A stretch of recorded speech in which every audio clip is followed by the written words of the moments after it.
Buenas tardes a todos. Gracias por acompañarnos hoy. Es el séptimo evento de Women at Open Bank. Soy Patricia Benito, directora general de Open Bank. Y ya sabéis que nuestro objetivo en estos eventos virtuales es dar visibilidad a mujeres que nos inspiran y de las que podemos aprender muchísimo, ¿no? Y conocer su trayectoria y lo que hacen. Y hoy tenemos el gran honor de contar con nosotros con Isabel Sola. Isabel Sola es una de las personas que más conoce, o sea, es un gran honor porque vamos a hablar de un tema que nos preocupa y nos ocupa constantemente porque está en la sociedad, o sea, lo estamos viviendo desde hace más de un año y 2 o 3 meses, y es el tema recurrente, la pandemia, el coronavirus. Pues hoy tenemos el gran honor de contar con una de las personas que más sabe de coronavirus en el mundo. Entonces, os quiero contar primero un poquito su biografía. Isabel Sola es doctora en biología molecular y codirectora del laboratorio de coronavirus del CSIC. Estudió biología molecular en la Universidad Autónoma de Madrid, es premio IPRA de la Real Academia de Doctores por su tesis doctoral sobre estrategias de protección en coronavirus. Es codirectora del Laboratorio de Coronavirus en el Centro Nacional de Biotecnología del CSIC, coinventora de 3 patentes y, lo dicho, de las personas que más sabe de coronavirus. De hecho, lleva estudiando el coronavirus desde hace 27 años y está liderando un proyecto de vacuna pionero en España, o sea, la primera vacuna española contra el coronavirus junto a Luis Juanes. Entonces, bienvenida. Gracias por estar aquí con nosotros, Isabel, de verdad, porque nos hace muchísima ilusión y es un súper honor, como he dicho. Gracias por estar aquí y darnos este tiempo, esta horita de que estés con nosotros. Muchísimas gracias. Es un placer compartir con vosotros esta charla.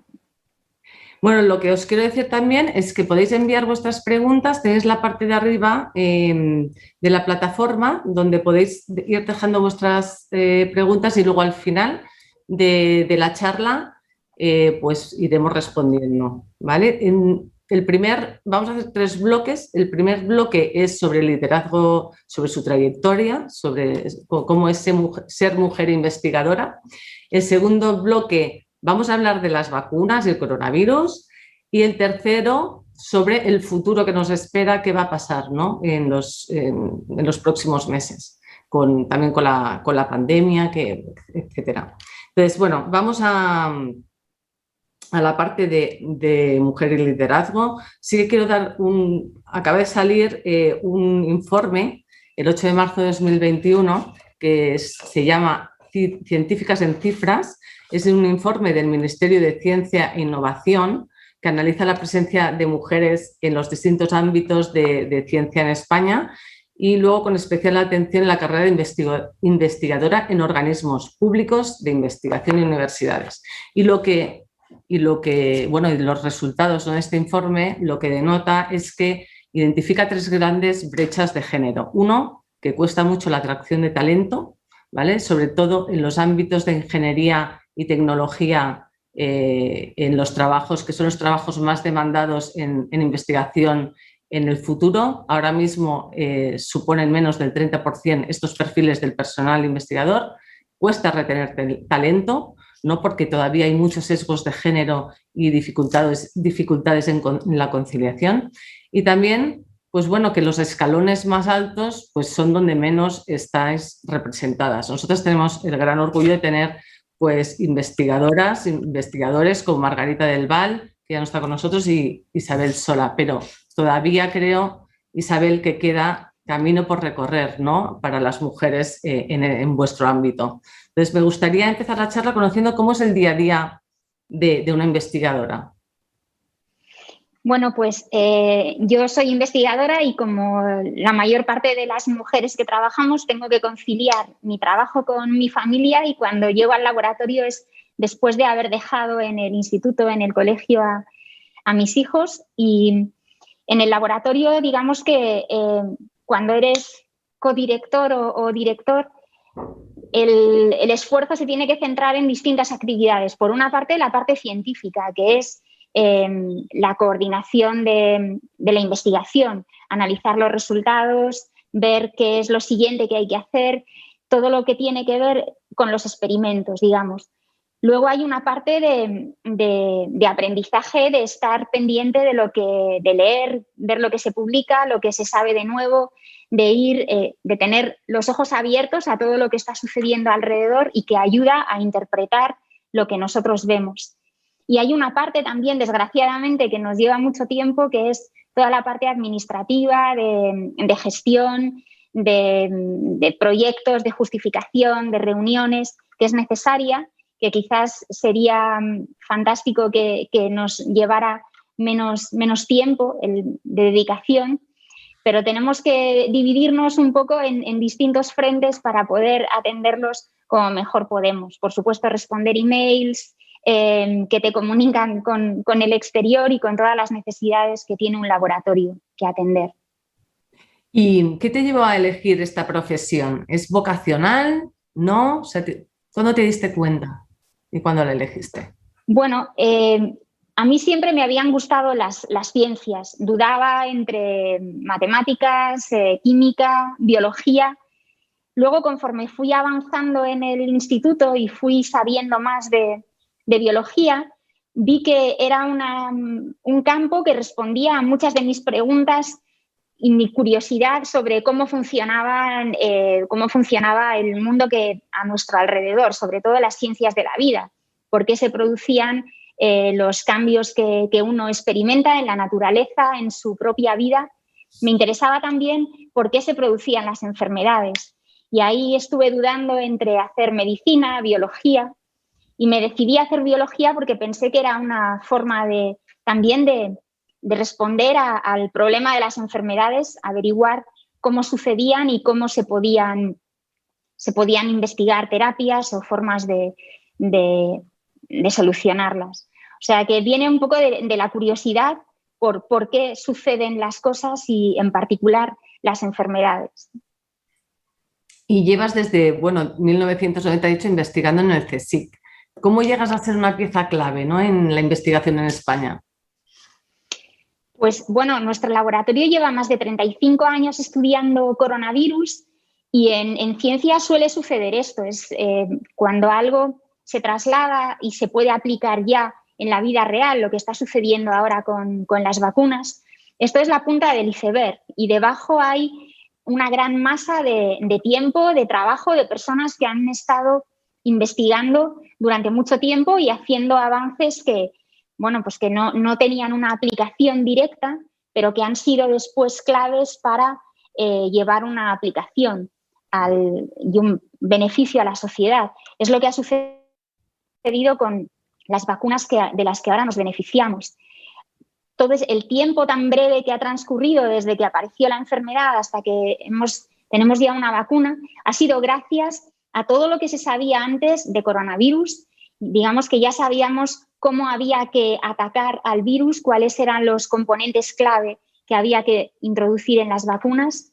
Ha sido gracias también a que había toda una investigación previa en estrategias de vacunación, las vacunas de RNA mensajero, de vectores virales, y todo esto ha permitido en un momento determinado que se aplicaran conjuntamente y que dieran lugar a esto. Entonces, nuestro trabajo durante todo este tiempo pues, ha sido estudiar los mecanismos que utilizan los coronavirus para causar enfermedad y cómo se podía actuar contra ellos mediante vacunas, mediante antivirales, y todo ese trabajo de tantos años pues ahora se puede materializar en el desarrollo de una vacuna, por ejemplo.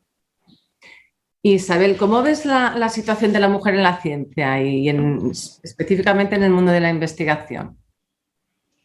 Bueno, pues digamos que en biomedicina, que es el área en el que yo estoy, las mujeres están más representadas que en otras áreas como la ingeniería, por ejemplo, que mencionabas antes. Y hay, al principio de la carrera investigadora, más o menos hay paridad, hay un 50% de hombres y de mujeres.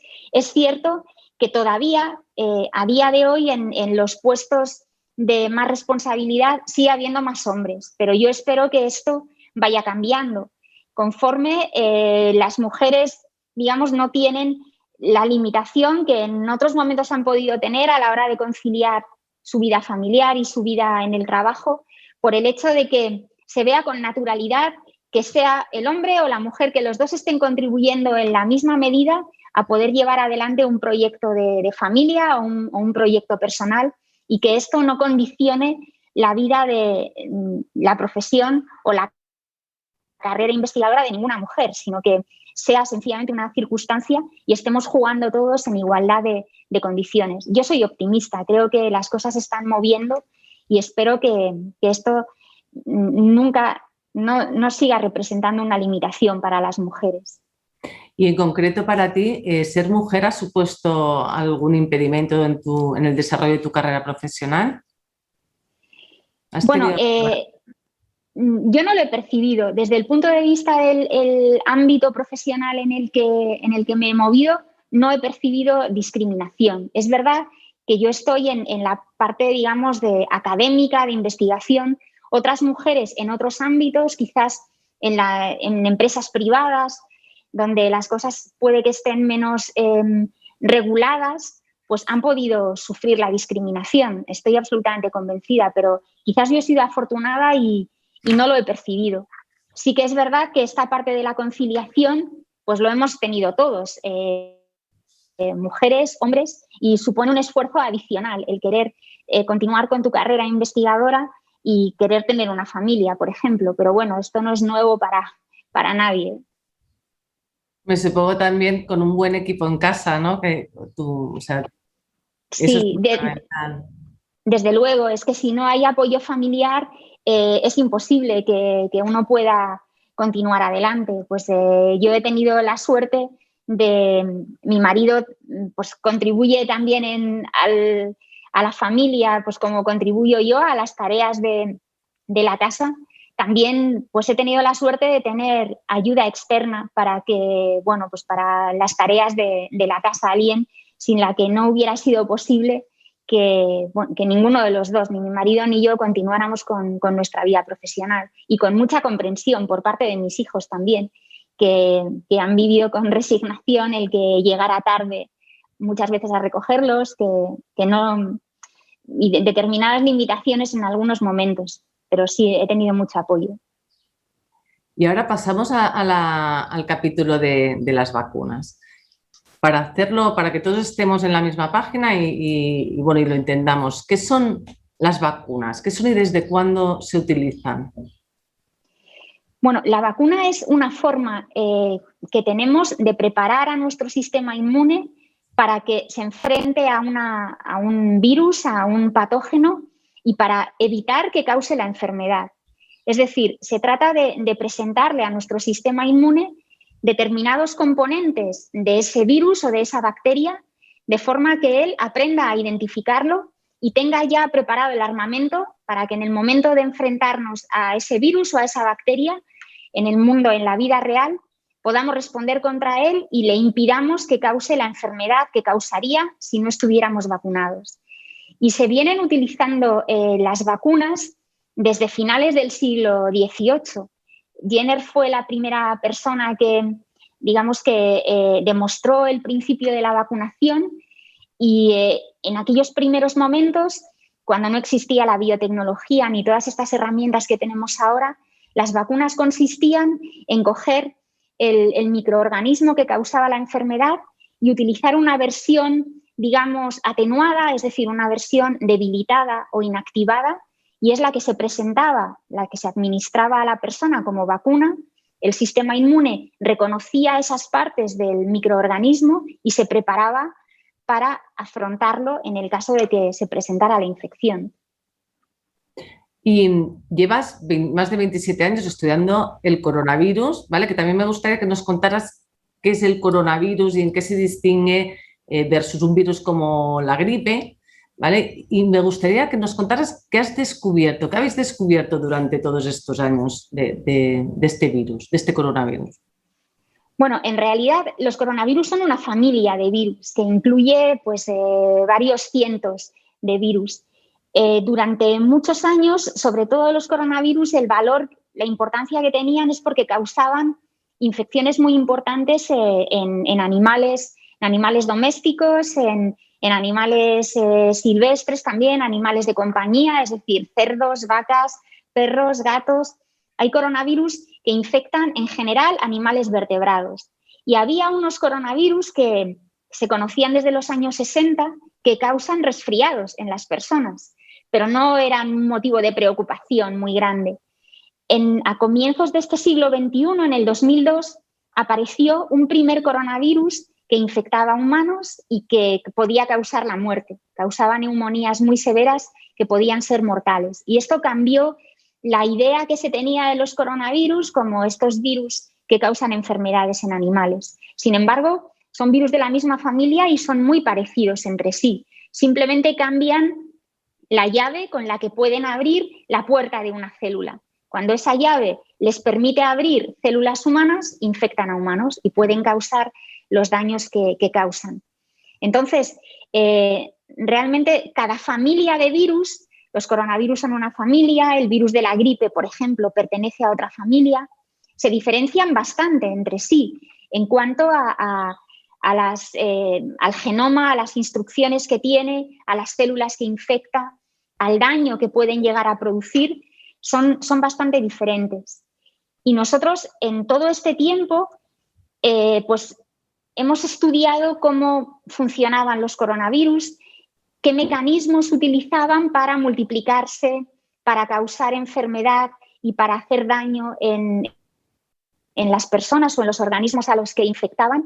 Y esta información, digamos que ahora está siendo de utilidad a la hora de, no solo para el desarrollo de vacunas, digamos, que es la parte más aplicada y más visible, sino a la hora de poder interpretar muchas de las cosas que se están viendo ahora en humanos, en realidad se habían visto de alguna forma cuando otros coronavirus infectaban animales. Es decir, todo el conocimiento básico que había anteriormente del coronavirus está siendo fundamental para poder avanzar más rápido a la hora de dominar la pandemia y al virus.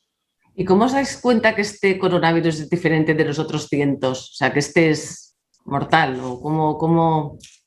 Pues la primera evidencia es simplemente los casos de los que se informó en China, casos de personas que se infectaban. En aquel momento no se sabía muy bien cuál era la causa, pero que tenían neumonías que eran mortales y que tenían un curso, la enfermedad, que era un poco diferente a otras neumonías. Entonces, a partir de ahí, la pregunta que se hace es, ¿qué es lo que está causando estas neumonías? Y lo que se hace es tomar muestras de las personas infectadas y ahora hay una herramienta, bueno, desde el siglo XX, que es la secuenciación. La secuenciación consiste en obtener la información genética, es como si dijéramos el código de barras del virus que está causando esa enfermedad. Y eso te permite conocer exactamente qué virus es. Una vez que tú tienes la secuencia de ese virus, la secuencia no es más que el libro de instrucciones del virus. Podemos saber exactamente quién es ese virus y lo podemos comparar con otros virus de la familia. Y eso llevó a ver que este coronavirus era muy parecido a aquel coronavirus que apareció en China en el 2002, pero no era idéntico. Y precisamente estas diferencias que tiene son las que le han permitido convertirse en un virus pandémico. Y lo que comentaba, bueno, al principio de la charla, estás liderando el proyecto de la primera vacuna española junto a Luis en Juanes. O sea, ¿nos cuentas un poco cuándo estará disponible, cómo van las fases de ensayos? ¿Por qué va a ser diferente? Si va a ser diferente o si, ¿vale? ¿Qué efectividad crees que podrá tener? Pues, bueno, nuestra vacuna es una de las... hay varios, como 13 o 14 vacunas que se están desarrollando en España y en el CSIC se están desarrollando 3. La nuestra es una de ellas. Y las particularidades que tiene, es una vacuna de RNA, también en ese sentido es parecida a la de Pfizer o la de Moderna, pero a diferencia de ellas, nuestro RNA tiene la capacidad de multiplicarse a sí mismo miles de veces. Lleva una maquinaria de replicación, digamos, que cuando lo introducimos en las células se multiplica a sí mismo tantas veces que permite aumentar dentro de la célula la dosis de la vacuna que uno ha introducido. Entonces, eso la hace más potente, simplifica la producción y hace que con una cantidad más pequeña de vacunas se pueda conseguir un efecto mayor. Y la segunda gran diferencia que tiene es que todas las vacunas que se están, prácticamente todas las que se están administrando ahora, lo que hacen es presentar a nuestro sistema inmune un componente único que tiene el virus, que es la proteína de las espículas, la proteína S, que es fundamental para conseguir inmunidad, pero solo se presenta este componente. La nuestra incluye este componente, por supuesto, pero también otras piezas del virus, de forma que consiguen una respuesta inmune que es más completa, es más equilibrada y probablemente más duradera de lo que pueda ser la inmunidad que dan las vacunas que se están administrando ahora. Y hay un tercer factor en el que también estamos trabajando, que es administrarla, la administración intranasal. Estamos trabajando en las dos formas, o bien intramuscular o bien intranasal, y esto en principio favorecería el conseguir una inmunidad en las mucosas, son la puerta por la que entra el virus, y esta inmunidad protege no solo de la enfermedad, sino también de que alguien pueda infectarse y pueda contagiar a otros. Y eso le daría a la vacuna una gran ventaja para conseguir esta inmunidad esterilizante que es el ideal de inmunidad a la que se aspira. ¿Y cuándo creéis? Ay, perdona, ¿cuándo creéis? No, sí, los tiempos, los plazos, es cierto. Bueno, pues nuestra vacuna, por lo que contaba, está teniendo un desarrollo más complejo que otras vacunas que han ido más rápidas. Estamos en la etapa preclínica ahora, es decir, todavía en la fase de experimentación animal. Si todo va bien, y en ciencia siempre tenemos que manejar la incertidumbre, esperamos que en el próximo año, en el 2022, poder estar ya muy avanzados y haber llegado a la fase clínica en humanos. Así que la nuestra será una vacuna, digamos, de segunda generación, pero que pues probablemente todavía siga siendo necesaria el año que viene disponer de vacunas y disponer incluso de mejores vacunas de las que ya tenemos. Y luego, ¡jo, qué bien, qué ganas! Quería hacerte una pregunta también, que escucho muchos comentarios, ya no sé qué es verdad y qué no, acerca de las diferencias en la composición de las vacunas. Has comentado sobre el RNA mensajero, por ejemplo, que es la vacuna base de la Pfizer, o el vector viral adenovirus, que es la que tiene, por ejemplo, la Janssen, ¿no? Que la composición de las vacunas son distintas. ¿Me puedes contar un poco esa diferencia de qué implica, o sea, qué significa que tenga RNA mensajero o vector viral? Y luego, ¿qué efectos al medio y largo plazo pueden tener distintos, efectos secundarios distintos? Porque eso es lo que he escuchado, que pueden tener efectos secundarios distintos. ¿Es verdad o es una Bueno, fake a ver, en cuanto a los efectos secundarios que tienen las vacunas, no dependen únicamente de cuál es la materia, el corazón que llevan, que puede ser RNA o puede ser un vector viral, sino que pueden depender también del envoltorio en el que se administran, pueden depender de otros factores. Mayoritariamente los efectos adversos que causan son a corto plazo y son locales son leves y moderados fundamentalmente. Es decir, no hay ninguna evidencia, por supuesto, pero no es probable en absoluto que causen efectos a largo plazo. ¿Por qué? Sobre todo las moléculas del RNA, que son las vacunas de Pfizer o de Moderna, esto es una molécula mensajera, es decir, es un intermediario que utiliza la célula para recibir una información y para convertirla en una proteína, que es, digamos, la materia última de la que se alimenta el sistema inmune.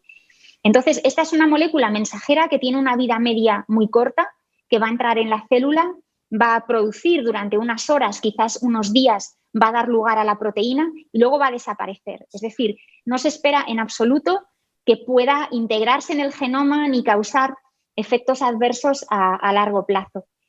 Los vectores virales, como la vacuna de Janssen o la de AstraZeneca, esto consiste simplemente, es un vehículo que se utiliza para introducir en la célula la información para que el sistema inmune se prepare.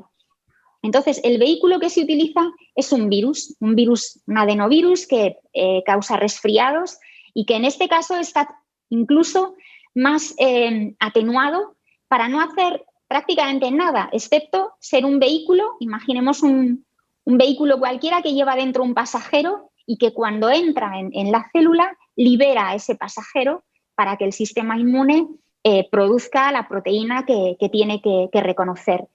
Hay bastante experiencia en vectores adenovirus y no hay ninguna evidencia de que estos adenovirus se puedan integrar en el genoma de las células y vayan a causar efectos a largo plazo. Con lo cual, desde el punto de vista de la seguridad a largo plazo, cualquiera de las vacunas que se están administrando ahora son seguras y no habría que temer ningún efecto adverso porque nos vayan a cambiar nuestras células, nuestro genoma o vaya a haber riesgo de cualquier situación inesperada. Fenómeno. Yo creo que eso era una duda que teníamos muchos, o sea que fenomenal saber eso. Y bueno, las que están totalmente testadas son las Janssen, Moderna, AstraZeneca y Pfizer, ¿no? La rusa, la china, ¿qué diferencias o qué te han pasado? Pues bueno, la vacuna rusa es una vacuna que está hecha también de adenovirus. A diferencia de la de Janssen, el diseño es un diseño un poco más original en el sentido de que administra 2 dosis que no son exactamente idénticas, sino que son 2 adenovirus un poquito diferentes, el adenovirus 26 y el adenovirus 5. Y eso el propósito que tiene es conseguir una mayor eficacia. Entonces, desde el punto de vista del diseño, es una vacuna que está bien diseñada. Ahora, la información que tenemos disponible de esta vacuna pues no es tan amplia como la que hay de otras vacunas. Es decir, la transparencia con la que se ha desarrollado esta vacuna y con la que se han hecho los ensayos clínicos pues no es la misma que ha habido en países europeos o en Estados Unidos. Es decir, la vacuna no tiene por qué funcionar mal, es decir, puede funcionar también como la de Janssen o la de AstraZeneca, pero toda esa información no la tenemos. Entonces, digamos que no podemos juzgarla con la misma tranquilidad que se juzga a la otra. Y en cuanto a la vacuna de China, pues es también, la estrategia es muy similar, por lo tanto, la vacuna de adenovirus 5 china podría funcionar también muy bien, pero de nuevo la información disponible que hay es limitada y entonces pues no tenemos tantos datos de eficacia o de seguridad en distintos grupos de edad y bueno, pues tampoco podemos valorar entonces esa información en detalle. Vale, y luego respecto a las nuevas variantes, ¿no?, del coronavirus que estamos escuchando, la india, la sudafricana, la inglesa, ¿quedan cubiertas con las vacunas que nos estamos administrando actualmente?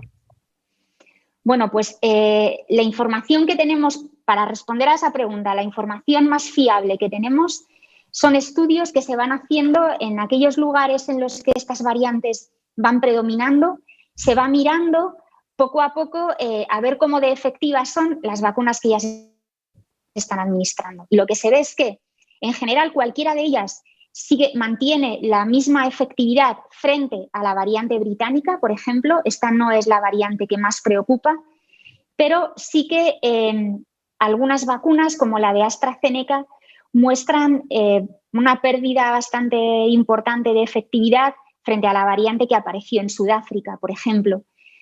Las otras vacunas, tanto la de Janssen como la de Pfizer, afortunadamente mantienen bastante efectividad frente a la variante de Sudáfrica, la variante, por supuesto, la británica, quizás no el 90 y tantos % de efectividad, que es la que tienen frente al virus original, pero sí en torno a un 80%. Es decir, siguen siendo efectivas, aunque la efectividad ha podido bajar un poquito. En ese sentido, pues no hay que preocuparse excesivamente, pero hay que mantenerse alerta y ver que no aparezcan nuevas variantes y seguir vigilando cómo es la efectividad que tiene la vacuna. ¿Y cada cuánto tiempo más o menos, o sea, será como la vacuna de la gripe, nos tendremos que administrar la vacuna contra el coronavirus actualmente con las Bueno, que tenemos disponibles? sí, pues a ver, esta es la gran pregunta que todavía queda por responder, porque no sabemos muy bien el tiempo que va a durar la inmunidad que nos da, bien la infección natural o bien las vacunas. Las últimas noticias que están apareciendo son prometedoras en el sentido de que nuestra respuesta inmune tiene dos grandes brazos, digamos. Uno de ellos son los anticuerpos y otro de ellos es la respuesta celular. Lo que se ve es que los anticuerpos sí que parece que caen un poquito los primeros meses, pero después, al menos durante un año, que es el tiempo que hemos podido analizar, se ve que se mantienen bastante estables. Y por otro lado está la buena noticia de que la inmunidad celular parece que hay lo que se llama respuesta de memoria o linfocitos de memoria, parece que permanecen ahí al menos durante 10, 11 meses y que esta respuesta celular es bastante resistente a los cambios de las variantes. Es decir, que esto nos puede mantener la protección aunque los anticuerpos puedan disminuir, aunque puedan neutralizar peor al virus, pero podemos ser, digamos, optimistas en cuanto a que la inmunidad podría durar pues, como mínimo quizás 2 años. Ahora bien, hay una parte de la población que son las personas mayores, que son los más vulnerables y que responden peor a las vacunas. Tienen una respuesta inmune más débil y en esas personas es en las que quizás hay que ser muy vigilantes para ver si van apareciendo reinfecciones o no y en las que se podría pensar en que fuera necesario revacunarlas. ¿Y lo que opinas respecto a la mezcla entre la primera y la segunda dosis, mezcla de vacunas? Pues digamos que la idea es una idea muy razonable. Como comentaba antes, la vacuna rusa ya aplica ese principio de utilizar dos variantes entre la primera y la segunda dosis. Esto se ha utilizado mucho en medicina veterinaria, donde se ha experimentado más con vacunas y en general, cuando se combinan esta pauta heteróloga, se combinan dos formas diferentes de vacunación, suele ser más eficaz que poner dos formas idénticas. Sin embargo, en el caso actual que hemos visto, que es la pregunta de ¿administramos 2 dosis de AstraZeneca o administramos la segunda dosis de Pfizer? Pues el problema que tenemos es que no hay información disponible, porque los ensayos clínicos que se han hecho no han incluido esta variante. Y entonces no tenemos información sobre si combinar estas dos vacunas distintas va a ser más eficaz o menos eficaz, va a ser más seguro. Y entonces no hay evidencias, no podemos concluir que va a ser mejor combinar dos formas distintas. Sería muy interesante tener esta información para tener esa flexibilidad de poder combinar formas distintas de vacunas. Y hay un ensayo clínico que empezó en febrero en el Reino Unido que pretendía responder a esta pregunta y que se espera que los resultados de eficacia se publiquen enseguida. O sea, que esto puede ayudar. Pero en cualquier caso, peor la eficacia no es, ¿no? Lo que puede ser es que sea mejor. A priori no tendría por qué ser peor. Lo que sucede es que con esta vacuna, con este virus en concreto, con estas vacunas en particular, no lo hemos visto. Y entonces los ensayos clínicos son precisamente para eso, para demostrar con evidencias qué es lo que sucede con una vacuna determinada en un momento determinado. Y esa evidencia es fundamental para tomar decisiones. Y ahora hablamos un poquito de futuro, de qué va a pasar. El pasado mes de abril, el CEO de Pfizer, Albert Bourla, afirmaba que en otoño ya volveríamos a la vida normal. Con el ritmo de vacunación que llevamos, etcétera, ¿cómo lo ves? Pues bueno, digamos que las expectativas son positivas. Yo soy optimista. Al menos en esta parte del mundo en el que vivimos, que es un mundo privilegiado, sí que en los próximos meses se espera que la vacunación aumente mucho y que quizás en otoño tengamos ya cifras de vacunados cercanas al 80%. Cuantas más personas vacunadas haya, lo estamos viendo, menos casos va a haber de hospitalizaciones, de infecciones, de muertes, y esto en cierta forma nos ayuda a ir recuperando la normalidad. Ahora, las cifras, cuando hablamos de inmunidad colectiva, no hay que interpretar con que en el momento que lleguemos al 70% de vacunados el virus va a desaparecer. No, el virus va a seguir circulando. De hecho, es que hasta que en todo el mundo no se alcancen cifras de vacunación suficientes, va a haber virus que puede seguir entrando por distintas vías, incluso en países en los que la vacunación ha avanzado bastante. Entonces, el virus va a seguir con nosotros. Desde luego, el impacto que va a causar, pues desde luego no es previsible que sea el mismo que hemos visto, porque ya vamos a tener un escudo protector que es el que viene de la inmunidad de las vacunas y de la inmunidad de quienes han pasado la enfermedad. Pero mientras el virus siga ahí, puede causar infecciones y, por lo tanto, no debemos abandonar de golpe las medidas de precaución que conocemos y que sabemos que son efectivas. Habrá que seguir manteniéndolas y haciéndolas compatibles con una vuelta a la normalidad poco a poco. Isabel, una duda, o sea, aunque estemos vacunados, podemos infectarnos de coronavirus, lo único que somos, a ver si es verdad esto, que somos asintomáticos, pero sí podemos infectar a otras personas, ¿es así? Así es, las vacunas que hay ahora son muy efectivas, son muy potentes, sobre todo protegen frente a una enfermedad leve, una enfermedad moderada, pero no dan esta inmunidad esterilizante que sería el ideal. Es decir, una persona vacunada puede infectarse, puede tener una infección asintomática o con síntomas muy leves, pero al infectarse va a producir virus en sus células y ese virus se puede contagiar a otros. Es cierto que estas vacunas parece que parcialmente protegen de la infección, es decir, quizás los contagios que podamos dar estando vacunados son menores que si no lo estuviéramos, pero el virus puede seguir moviéndose incluso entre personas que están vacunadas. ¿Y qué opinas también del pasaporte, ¿no? El pasaporte de vacunación a la hora de ir de país en país? Bueno, pues diferencias, quizás, o sea, ¿estás a favor? ¿Cómo lo ves? Claro, a ver, yo creo que el pasaporte puede servir de alguna forma para disponer de cuál es la información de cómo está la población, cómo es el estado de inmunización de la población en general. Y puede ayudar a la hora de permitir el movimiento de personas, pues que las personas que se muevan son aquellas que tienen un cierto nivel de protección, no solo para ellos, para su enfermedad, sino que están de alguna forma protegidos para que no infecten tanto o no puedan contagiar tanto.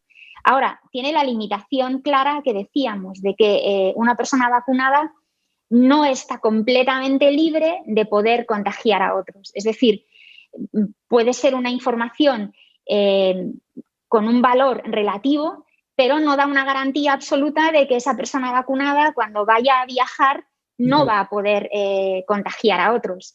Entonces, bueno, bienvenida sea cualquier información que permita aumentar la seguridad en los movimientos, en los desplazamientos, pero siendo conscientes de que no es una garantía al 100%.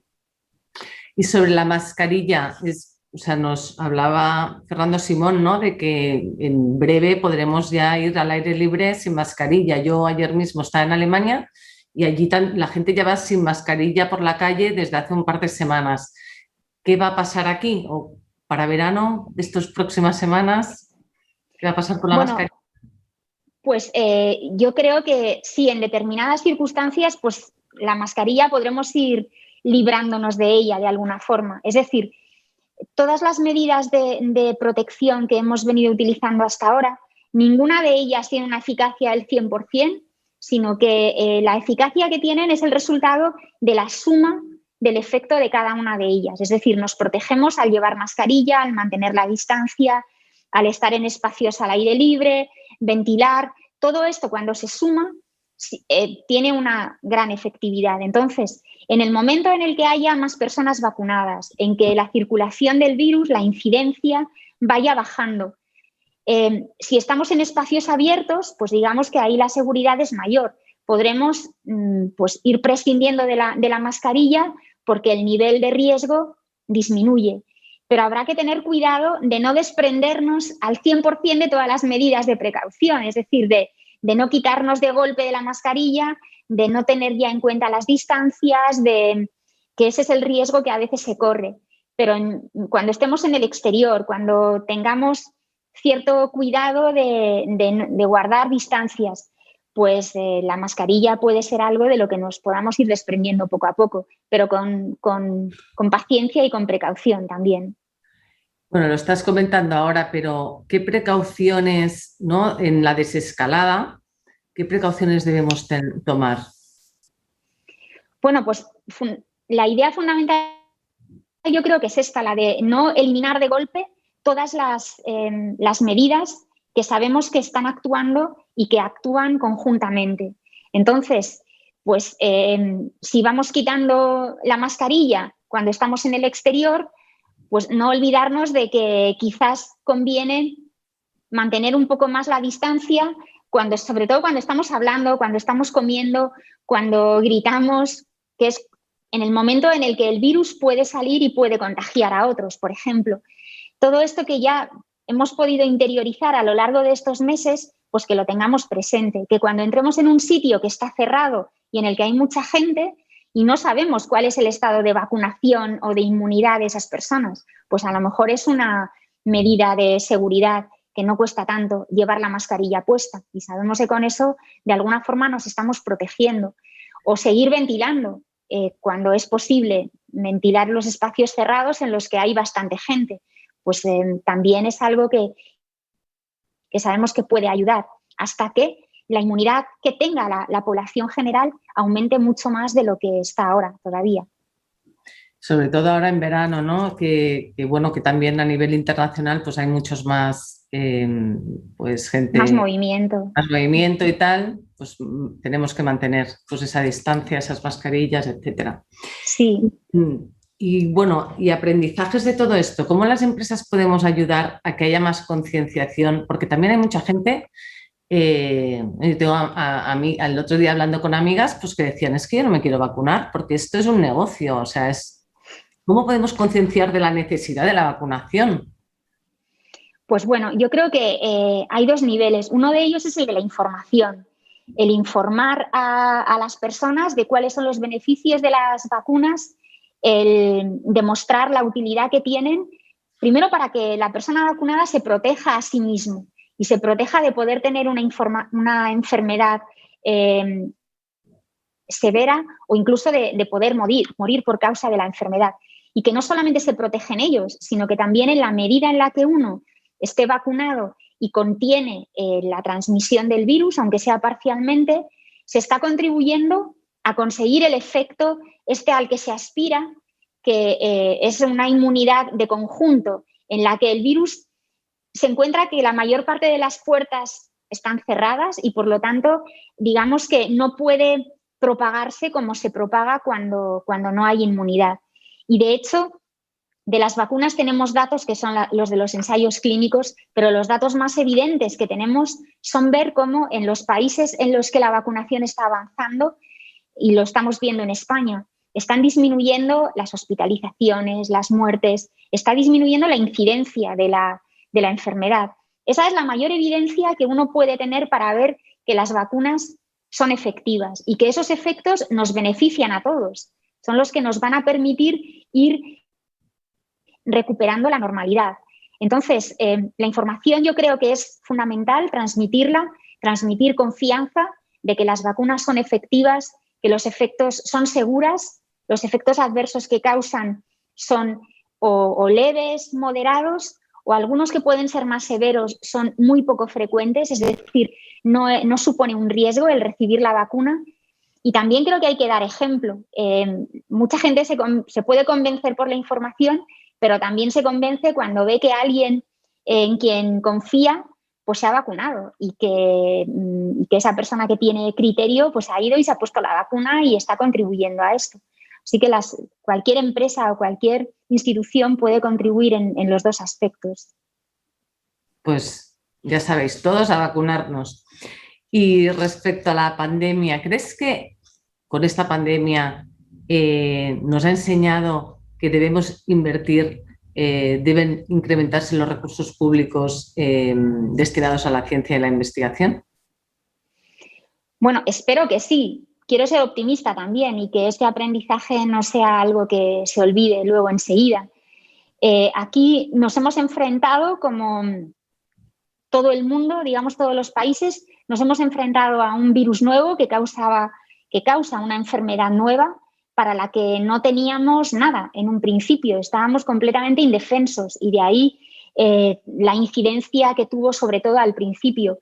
Y la ciencia es la que ha podido responder primero informando sobre todo lo que se iba descubriendo del virus, cómo se comportaba, que causaba infecciones asintomáticas, que todo aquello que nos ha permitido protegernos un poco más. Se transmitía por aerosoles, la utilidad de las mascarillas, todo se ha ido aprendiendo y ha sido fruto de la observación y del análisis científico y sobre todo el arma más poderosa que tenemos contra el virus, que son las vacunas, ha sido el fruto de una investigación que venía de atrás y que se ha podido aplicar en un tiempo récord para conseguir las vacunas que ya están en el mercado. Entonces, la ciencia es la que ha contribuido a que este problema tan grave, poder ir disminuyendo el impacto que causa, y esto implica que hay que seguir invirtiendo en ciencia para que pueda dar respuesta a futuros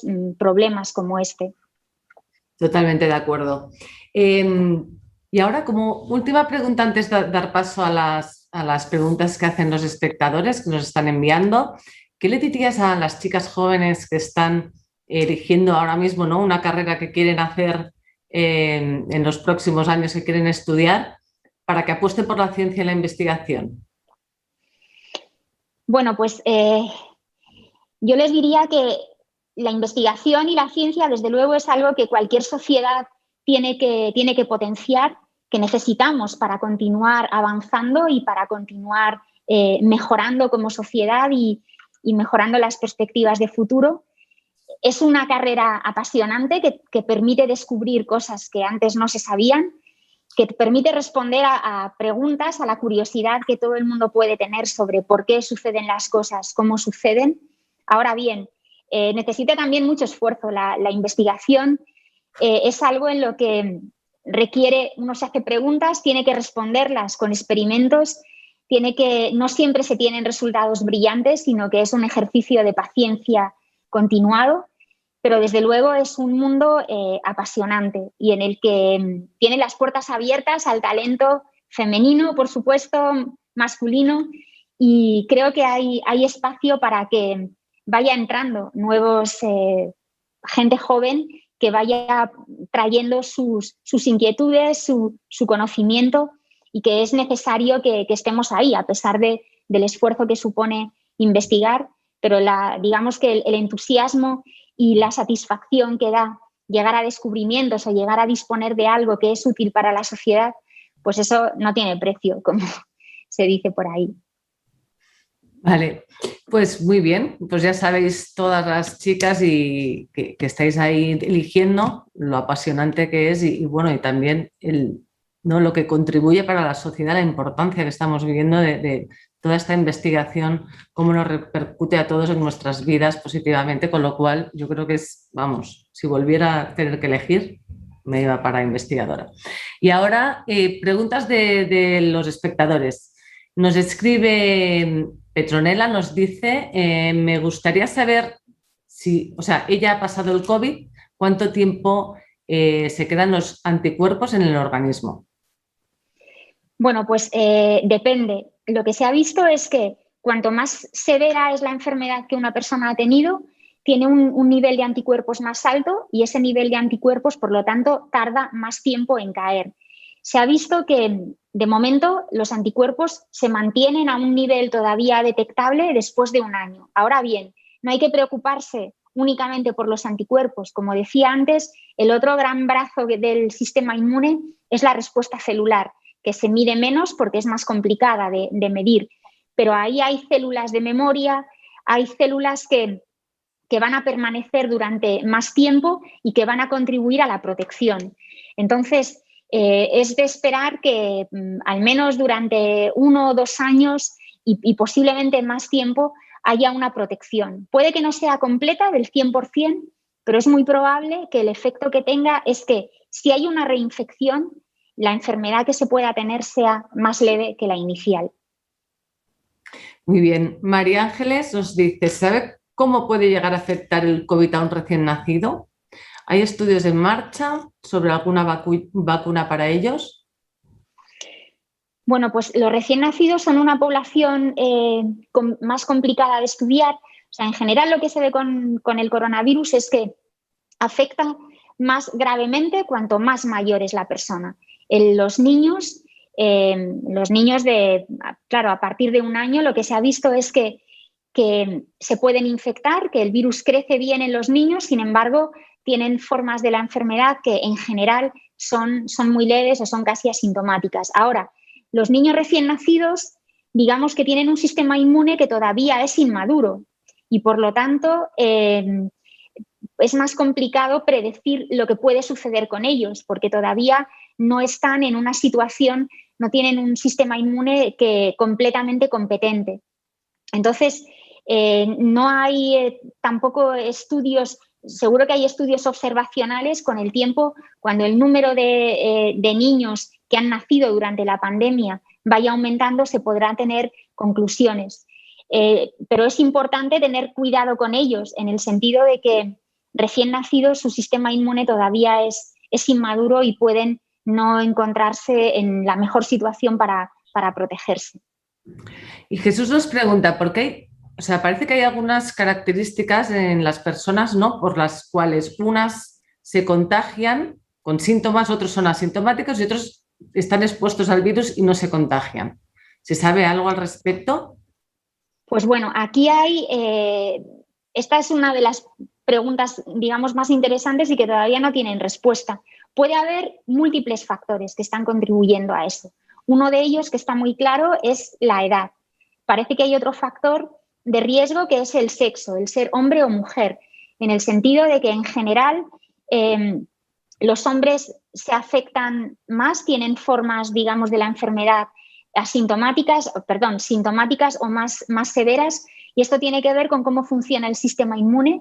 Las mujeres en general tenemos un sistema inmune más potente que nos protegería más de la infección. Eso tiene el inconveniente de que a veces tenemos más enfermedades autoinmunes también. Pero además de estos 2 factores, que son como los más obvios, luego hay otros muchos que pueden ser desde el hecho de haber tenido infecciones por coronavirus de resfriados y que esa inmunidad que uno tiene frente a esos virus nos dé una protección cruzada. Eso es algo que se está estudiando. Y puede tener que ver con múltiples factores genéticos que se están estudiando también ahora. Una persona que tiene una respuesta inmune innata, por ejemplo, producción de interferón muy potente, pues está más protegido que otras que tienen defectos genéticos en los que su inmunidad innata es menos potente y son más vulnerables. Esto será objeto de estudio en los próximos años para descifrar exactamente cuáles son todos los factores de riesgo.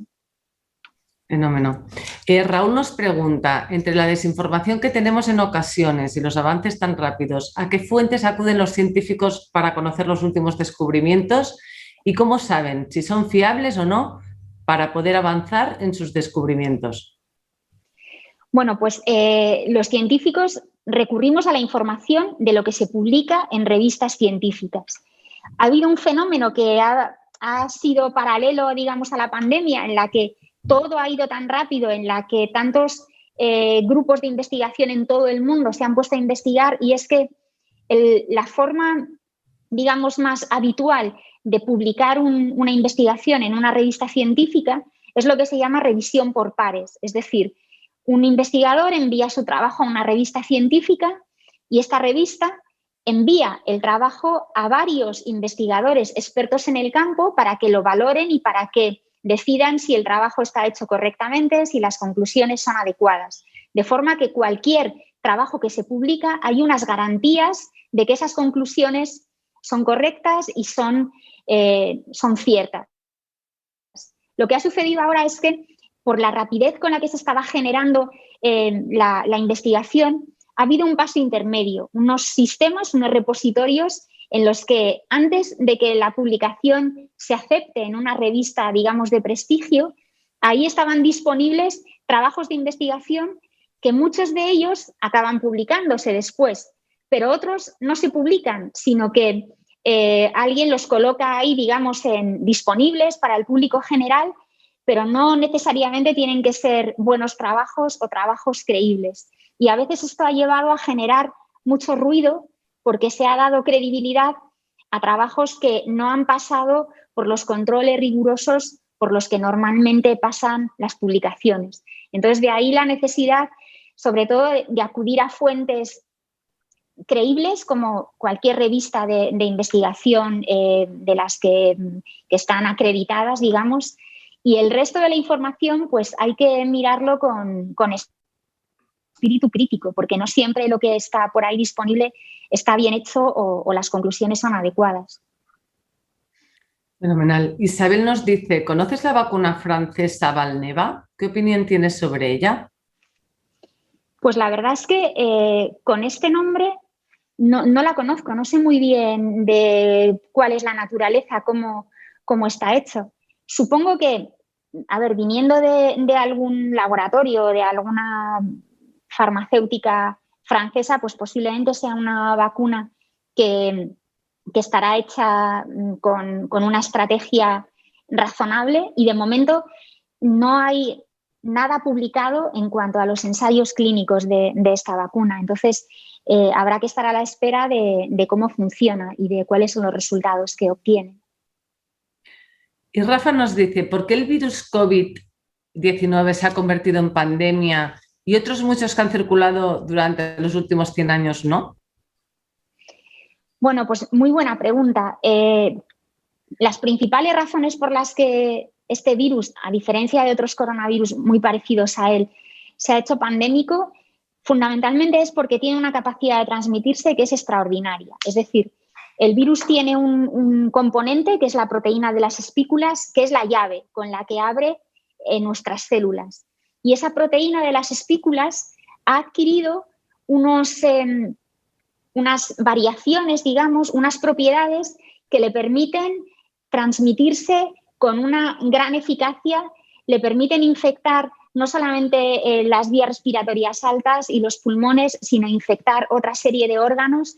Es decir, es un virus que se ha perfeccionado muchísimo para poder transmitirse con una enorme eficacia. Y luego hay un segundo factor, y es que una buena parte de las infecciones son asintomáticas o causan síntomas que a veces pasan desapercibidos. Entonces, todas esas personas que están infectados y que no lo saben, están moviéndose en el mundo y están haciendo una vida normal y están contagiando sin ser conscientes de que lo hacen.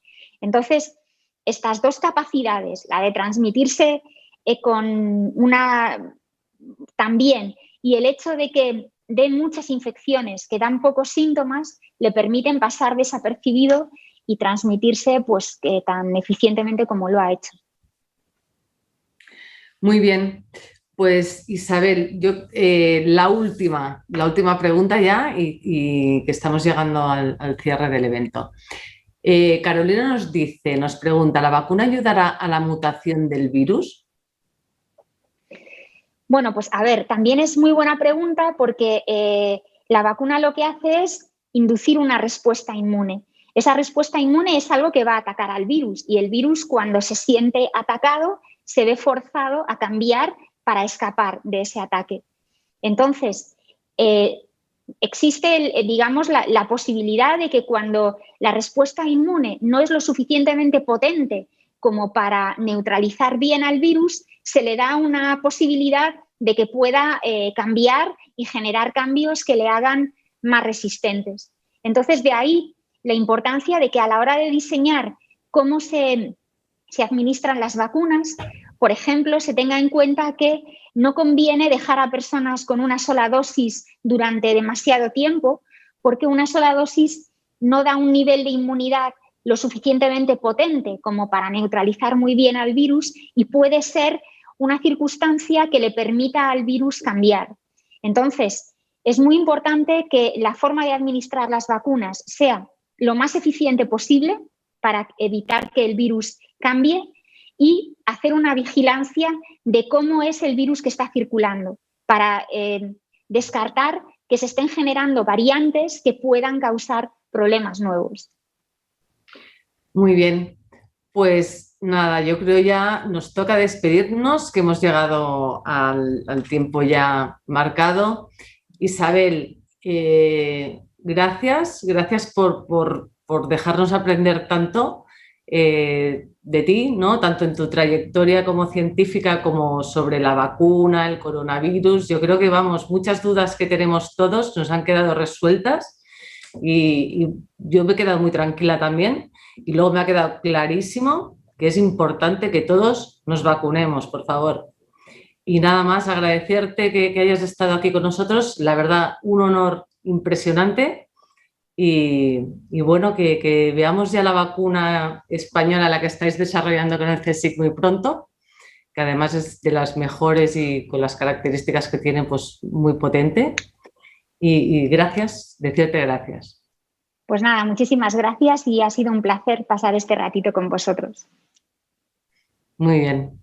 Pues hasta luego y gracias a todos los espectadores que nos habéis acompañado hoy. Os esperamos en el siguiente Women at Open Bank y ya sabéis que podéis encontrar todo el contenido de la sesión de hoy en el blog y en las redes sociales nuestras. Hasta luego, gracias. Hasta luego.